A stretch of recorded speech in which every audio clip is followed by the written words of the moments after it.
Alright. Okay. Welcome back to Kamen Rider Review, episode 239. Time to count your sins, because now we're doing another 3 episodes of Futo Pi, the anime sequel to Kamen Rider Double, episodes 7 through 9. In these 3 episodes, basically... Oh, by the way, in 9 episodes of the manga, the anime covered the first 25 chapters. And then for some weird reason, don't know why they did this for, the next episode skipped 12 chapters. They went ahead 12 chapters later. Not sure why, but they had to do that arc, which led into the movie, which I'll get to the movie, don't worry about that. But in the case of these 3 episodes, so we have Shotaro and Philip. They're in the mountains because Philip wanted to get some mushrooms. And he asked Shotaro to bring him along. And I'm like, where the heck is Shotaro's motorcycle? Good question. Maybe left in town. Because for some weird reason, in the first 6 episodes, they did probably feature his motorcycle. In this episode, nope, not a thing. There is a motorcycle feature here, and it's not one you're expecting. Nope.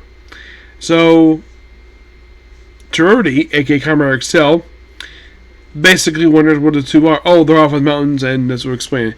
And they basically lost in a blizzard, and then they come across this beautiful woman, which of course brings them to a mansion in which they later identify the place they're actually at is a place that used to be a hot spring.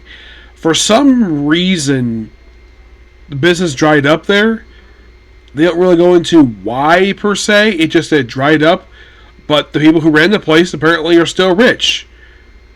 Well, that's due to the connection to Philip's family. Yep. This is where they bring up the museum in the series, which I thought that was kind of interesting. Now, I don't know if in fact this was probably the studio, either they didn't have a legal right to use the name of the museum, because we saw we saw Philip's sister in the first episode in a flashback, which was an anime creation of the Begins Night, which was on episode 1 and in the special for the first movie, the movie Wars 2010. But I'm like, it's like they kind of reference, this other organization, which they identified in this episode, like, oh yeah, first time the museum has ever mentioned this whole series, because they're gone. And here's something though that it's never brought up ever in the series, because the fact Philip is part of that family, and because he's the one left. Does that mean he gets other finances? I would think he would, given the fact that he is technically the only blood relative left of the whole family. I mean,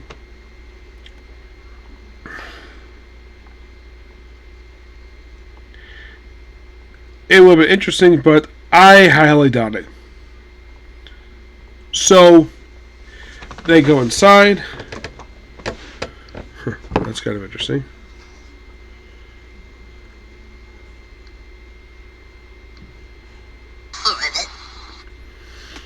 Yeah, that was kind of weird.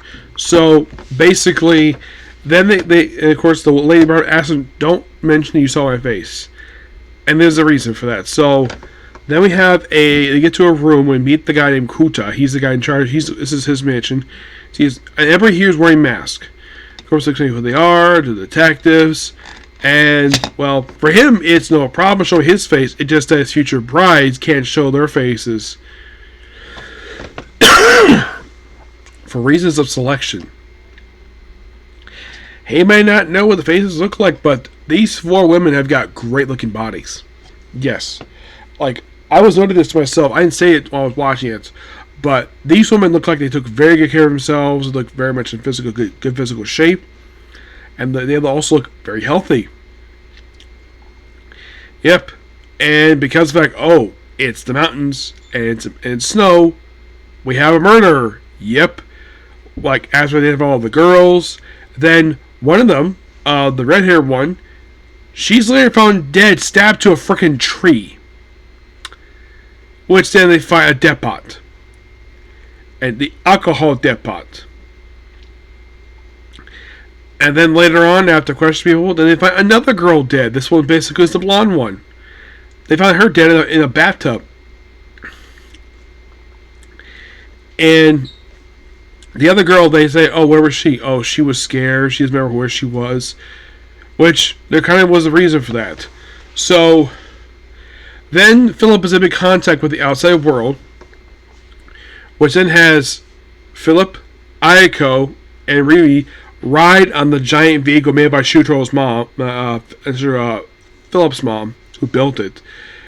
Right there, and apparently Tamako can pilot a thing because she's got a phone like Shotaro's. And it is implied Ayako is setting these two up to be an item. Because she suspects that Tamako and she probably thinks that Tamako might be a good fit for Shotaro.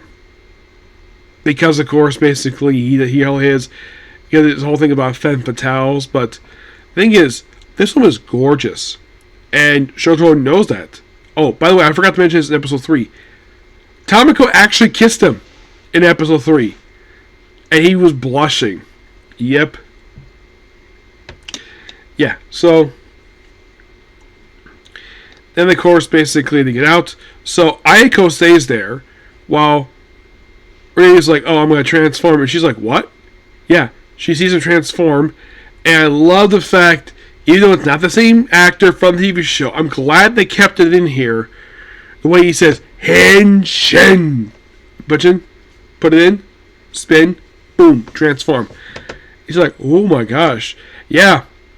I'm like, as someone who really enjoyed Double, I'm so glad that the animators I'm sure probably people who worked on this series probably at least either were fans of Double, or at least they watched the show to get ideas for this, which I gotta hand it to them. Good job for that.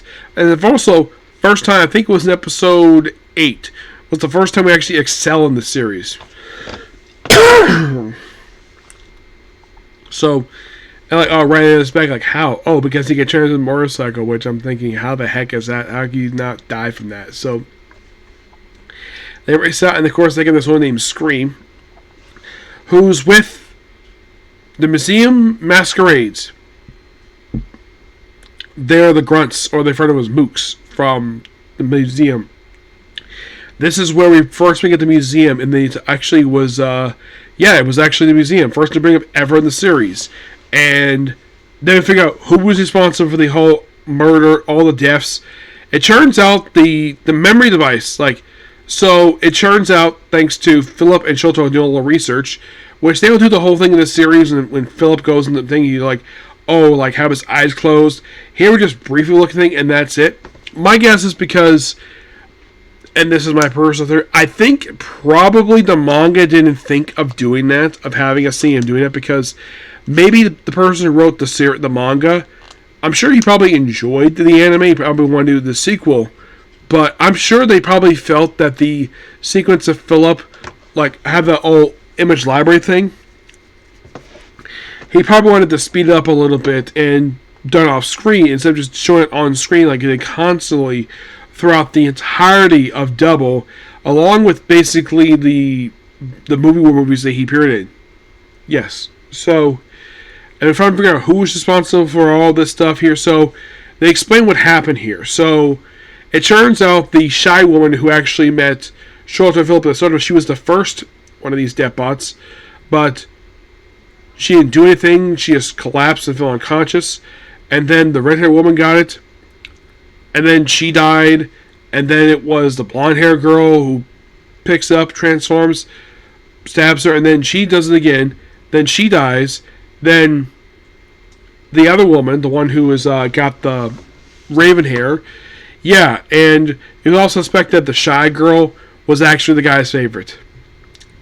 So, and who was responsible for this? None other than the grandma. And it turns out she knew Philip's father. Yep, she knew his father. Because, of course, this was apparently a testing facility for the museum. I'm like, that's interesting. Then the alcohol depot, and then we had the first time in the series, the Kamen Double Extreme. We finally see the anime debut of this in the show. I think there was a hint of it in episode 3, but here we actually see the thing. We actually see the whole thing of like pulling it so open, the extreme memory thing, which is made by Philip's mom, and then breaks the memory, and then, of course, because they lost, then the mansion proceeds to catch on fire, which of course then, well, Shotaro, Philip, and, well, Tamako, who's there too, Sheila, the four of them leave the mansion, and then they're confronted by the way, they actually meet the villains of the series. You have to find the name, from a neighboring series. This is where they meet 3 of the 4, because they show later on in human form at the end of the episode, in the other Futo City. And then they go back, and so, turns out the ribbon hair girl, she actually owns a club. So, in the case of Shy Girl's like, come to my club, I'll find you a nice man. And Girl's like, I'm going to find myself a man. Now, as what money he has left, I don't know. I'm sure he has some money left, so he probably says, I'll pay your fee at some point. Shakes hand, and of course, saying, oh, why don't you, I'll take you for a drink, my treat. It's like, nah, I don't drink. Like, what? I thought I said you drink alcohol. Oolong tea. Gotta make impressions. I'm fine with that, because a lot of the time in fiction, what usually the most common trait of people who are adults drink alcohol. Not every single one does, but kind of nice you have a rich guy who doesn't drink alcohol, which I thought that was really cool. And then Jonathan was a little shocked by it, and that's the episode. Otherwise, though, this was great. Absolutely great. Yep, so yeah, that's pretty much a particular video. Please be sure to like, comment, subscribe, turn notifications. Next up we have is a Comic Corner, and then it's on to the last 3 episodes of Futo Pi. Okay, next video. Bye.